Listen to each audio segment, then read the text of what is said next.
İnciməsin məndən talışlar, o deyirlər, talışların başı 12-yə qədər başqa cürüşdür, 12-dən sonra başqa cürüşdür. Vətəndaş mövqeyimlə Rayət İmaməliyev. Mənə özünü psixoloq adlandıran bir qadının Talış xalqı haqqında xoşa gəlməz ifadələr işlədən bir videosunu atdılar və çox üzüldüm.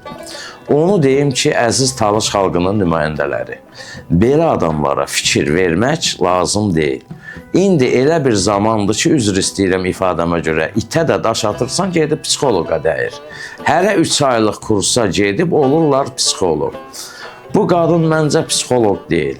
Çünki psixoloq insan psixikasının, davranış modellərinin, emosional vəziyyətin və düşüncə tərzini araşdıran, psixoloji problemlərin həlli və stres və münasibətlər, eyni zamanda şəxsi inkişaf mövzularında peşəkar dəstək göstərən mütəxəssisdir. Bu da peşəkar olmadığına görə mən bunun psixoloq olduğuna inanmıram. Bu qadın sadəcə olaraq özünü tanıtdırmaq, ucuz reklam etmək, güya gündəmə düşmək üçün belə hərəkətlərə yol verir. Bir dəfə Hacı Şahin haqqında lazımsız söhbətlər etdi. Sonra gördü hamı Səidə Bəkir qızını tənqid edir, kəşfətə düşür. Bu da onu tənqid etdi. İndi də çox kobudcasına böyük bir səhifə yol verib. Talışlar haqqında mənfi fikir formalaşdırmaq istəyib. Sadəcə olaraq savadsızlıqdır. Çünki o özü istəyir, əziz talışlar, siz ona fikir bildirəsiniz və bu da anti-reklamla tanınsın. Üstünə getmək lazım deyil. Çünki 3.7 mərzəsini yazıb üzr istəyib. Yəni, diqqətli olmaq lazımdır belə mövzularda.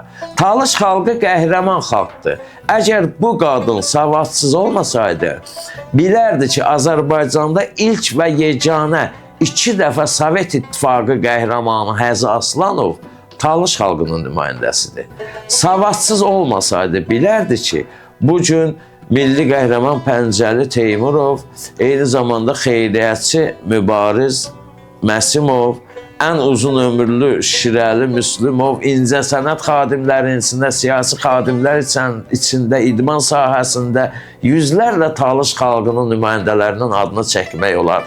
Azərbaycanın azadlığı və bütövlüyü uğrunda canlarını fəda edən şəhidlərimizin arasında Talış xalqının nümayəndələri çoxluq təşkil edir.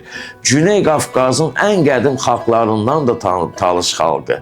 Talışlarda ən sevdiyim xüsusiyyət vətəndaşı olduqları Azərbaycan dövlətinə bağlılığıdır.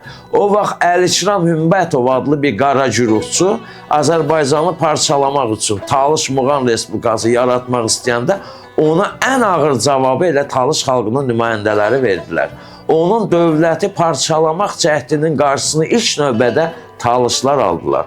Talış xalqını mən sevərəm.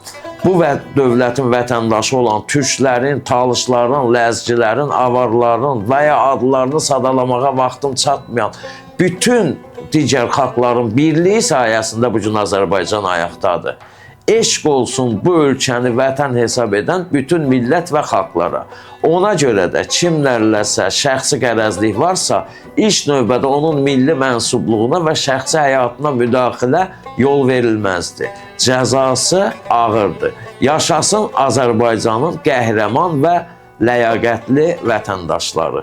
Bir də danışan da biraz diqqətli olun son zamanlar. Ay psixoloqlar.